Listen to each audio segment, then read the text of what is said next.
What I find difficult nowadays is everyone is just stuck in their bubble, in their lane, where there's no specific reasoning to kind of go out of your way to be intentional with, let's have a conversation with one another, with everyone's kind of tunnel vision.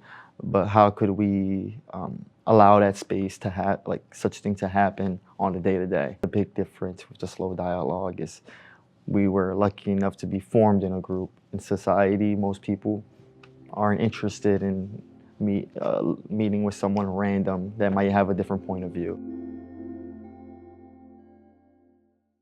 I think projects like this really emphasize that it is okay to take a second. It's okay to be in rapid conversation and say, I need 1 minute to compose my thoughts and to think about what I want to say next in a way that's really going to matter to the conversation, and really impact, the true kind of message that I want to distribute. And I also think it makes it okay to return to conversation. And like there are definitely times throughout my videos where I came back to something I said a video or two ago and said, I really liked your response to my question. I liked your objection or your rebuttal, and this is how I feel about it. And sometimes my mind was pretty often changed. And I think that it definitely kind of encourages you to do that exercise more, and to not be as afraid to double back or take an extra second to kind of compose yourself. And it really just starts with you.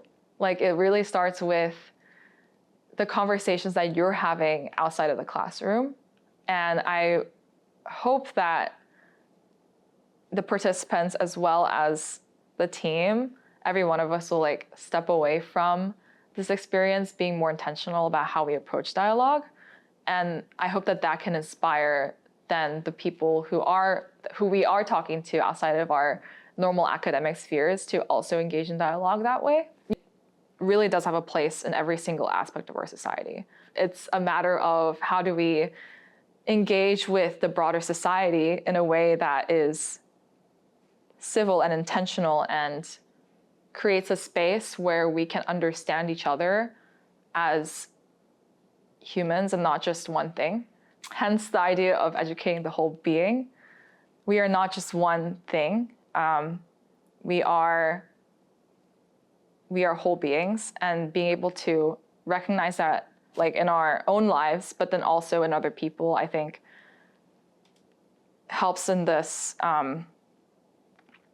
this realization that we can have slow dialogue with each other.